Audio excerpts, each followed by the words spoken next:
Selamat pagi anak-anak semua.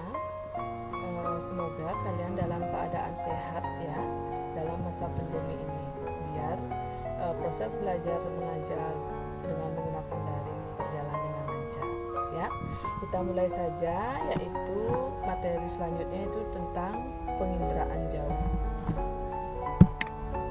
ya. Nah, ini adalah KD ya. KD yang kita pelajari adalah memahami dasar-dasar pemetaan, penginderaan jauh, dan sistem informasi geografi. Yang hari ini, yang kemarin kan kita sudah menjelaskan tentang dasar-dasar pemetaan di link sebelumnya.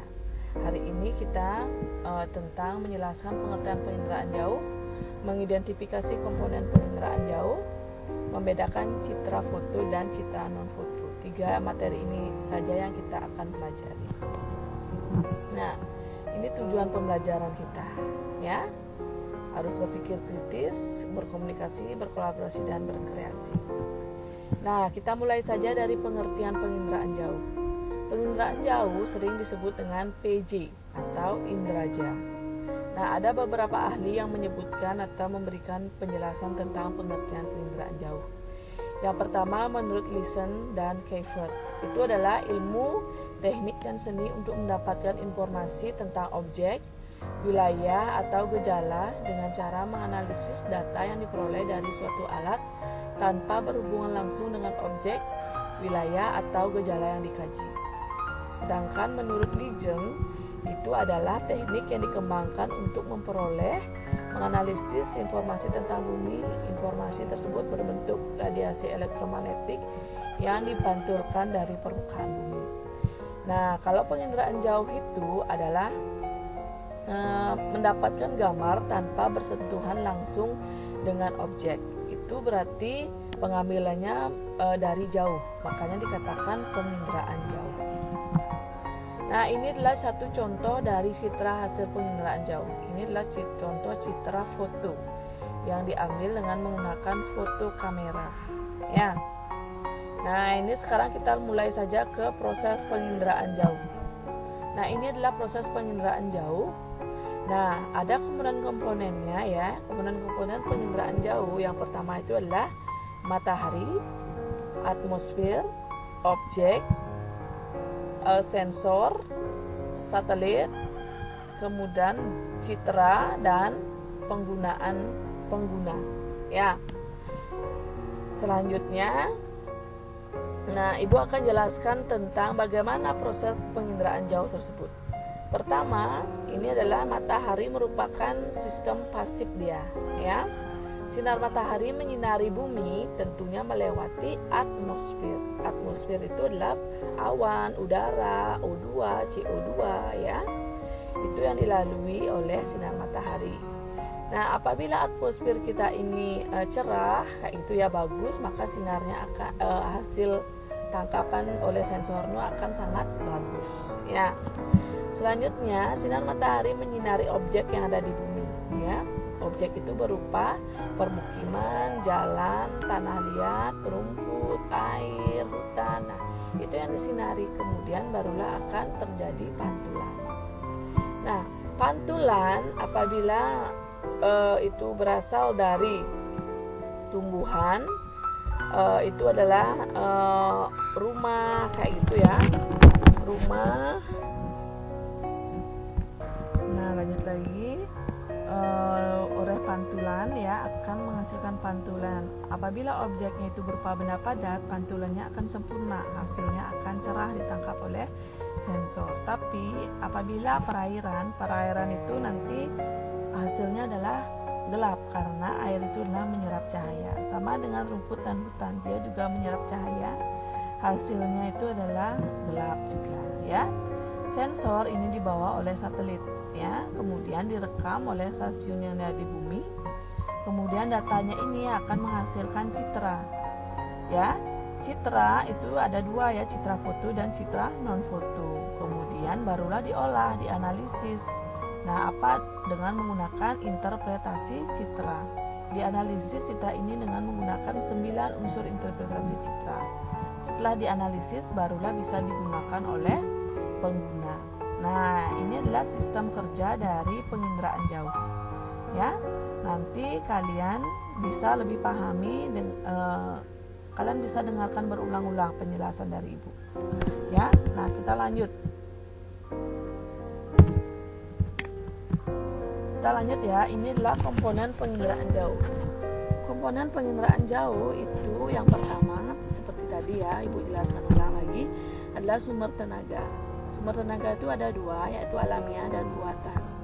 Alamiah ini adalah sistem pasif ya, kalau tenaga buatan adalah sistem aktif. Sistem pasif itu adalah berupa sinar matahari atau alamiah. Sedangkan tenaga buatan itu adalah aktif, dia berupa gelombang elektromagnetik. Tuh. Selanjutnya jendela atmosfer. Tentunya di atmosfer itu terdapat gas seperti O2, CO2, nitrogen, hidrogen, dan helium. Nah, itu adalah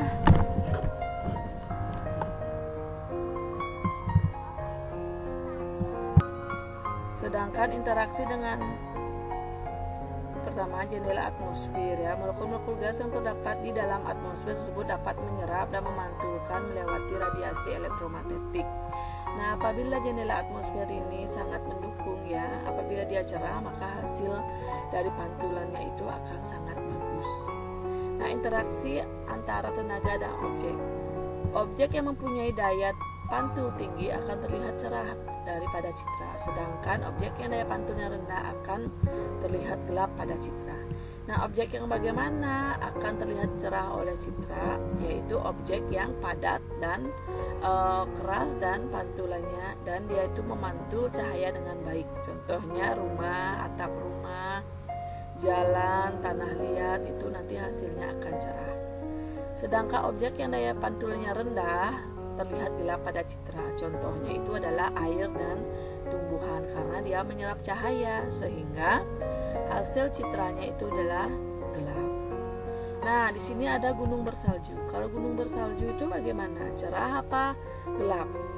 Ya, jawabnya itu adalah cerah, karena gunung bersalju itu adalah salju itu berisi padat ya kalau gunung itu ya, sehingga pantulannya sangat bagus. Tuh. Lanjut lagi, yaitu tentang sensor dan wahana. Sensor itu dibagi menjadi dua ya, sensor fotografik dan sensor elektronik. Sensor fotografik merekam objek melalui proses kimia, yaitu ada pencucian nanti. Sensor ini menghasilkan foto ya. Sensor elektronik bekerja secara elektrik dalam bentuk sinyal. Contoh itu adalah citra satelit ya. Wahana, ada beberapa contoh wahana. Wahana itu adalah kendaraan atau media yang digunakan untuk membawa sensor atau kamera. Contoh dari wahana itu adalah balon udara, pesawat udara, satelit yang kayak gitu. Itu adalah contoh dari wahana. Yang pertama, contoh wahana itu adalah balon udara, satelit, dan pesawat. Itu ya. Nah, kita lanjut lagi ke perolehan data. Perolehan data itu ada dua, data manual dan numerik. Data manual didapat melalui kegiatan interpretasi citra. Nah, ini alat yang digunakan untuk melakukan interpretasi citra, namanya stereoskop cermin. Ya, ini adalah contoh gambar stereoskop cermin ya. Nah, ini ya. Ini adalah contoh dari stereoskop cermin ya. Ini kalian melihat yang dari sini, ini adalah contoh citra ya, ini pankromatik, ini contoh citranya. Nanti kalian lihat yang dari atas, kemudian kalian gerakkan di sini akan kelihatan seperti gambar 3 dimensi. Ini namanya stereoskop cermin ya. Nah, data numerik atau digital diperoleh melalui penggunaan software dia ya. Kalau ini manual menggunakan stereoskop cermin. Kalau yang numerik itu menggunakan software melalui komputer ya. Pengguna data.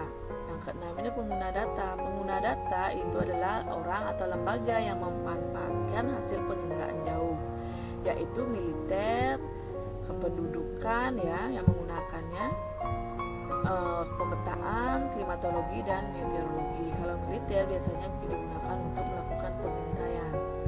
Kalau kalau kependudukan kita langsung nanti mengetahui, oh di sini wilayahnya padat sekali penduduknya, oh di sini wilayahnya dan jarang penduduknya, itu akan kelihatan dari atas ya menggunakan citra ya. Lanjut, ini perbedaan citra foto dan citra non foto ya. Berdasarkan sensornya, citra foto itu menggunakan kamera, kalau citra non foto menggunakan non kamera. Detektor itu menggunakan film kalau citra foto, sedangkan citra non foto menggunakan pita magnetik. Proses rekaman ini kimiawi, ini elektronik. Mekanisme rekaman kalau citra foto itu serentak dia ya, kalau citra foto itu parsial. Nah, spektrum gelombangnya itu adalah kalau citra foto itu spektrum tampak ya, langsung gitu ya, menggunakan sinar matahari, sedangkan citra non foto menggunakan UV dan gelombang mikro. Lanjut, ini adalah contoh dari citra foto. Citra itu kan dibagi menjadi dua, citra foto dan citra non foto. Kalau citra foto ini contohnya ya. Lihat ini, kalau citra foto air ini akan berwarna gelap ya. Tadi penginderaan jauh, air itu kan menyerap cahaya, warnanya gelap. Ini sungai induknya, ini anak sungainya. Sedangkan perumahan ini sangat padat ya, ini akan cerah sekali. Ini jalan juga cerah ya. Kalau permukiman kalau dia lahannya hijau, ini seperti ini kelihatannya hijau. Ini menggunakan banyak warna, ini ya, pankromatik ya. Ini juga seperti ini. Kalau kalian lihat seperti ini, yang ini apa ini? Berarti ini adalah perairan, ini juga perairan. Berarti ini adalah laut, sedangkan ini adalah bendungan. Ya. Kalau ini jalan, ya yang cerah ini atap rumah. Ya. Ini kemungkinan sekolah atau universitas. Lanjut. Nah, ini juga, ini adalah citra foto stadion ya. Ini adalah jalan, cerah dia. Ini stadion ya, cerah ya, karena ini kan lapangan. Nah, seperti ini bentuknya, ini adalah sekolah ya, atapnya cerah. Rumah juga teksturnya kasar, cerah, mudah dikenali. Ini pepohonan. Ya, teksturnya kasar dan gelap. Ya. Nah, citra foto sering juga kalian lihat di Google Map kayak gitu ya. Citra non foto juga bisa dari Google Map. Selanjutnya ini citra non foto menggunakan elektromagnetik, menggunakan sinar UV ya. Ini sama juga. Kalau warnanya seperti ini halus, ini adalah perairan. Cerah seperti ini adalah jalan.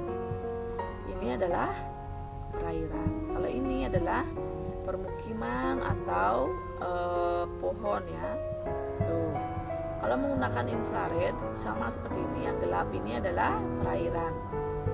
Kalau yang warnanya biru ini adalah gini ya, dataran rendah, ada pohonnya, ada tumbuhannya. Kalau yang seperti ini adalah permukiman atau lahan kosong yang kering kayak gitu. Ya. Nah, segitu saja dulu materi kita tentang penginderaan jauh ya. Nanti kalian bisa putar ulang lagi biar lebih paham ya. Nanti untuk slide berikutnya Ibu akan menjelaskan tentang interpretasi citra. Hari ini kita pelajari dulu penginderaan jauh biar lebih paham ya. Sekian dulu, semoga kita semua terus dalam keadaan sehat. Om Santi Santi Santi.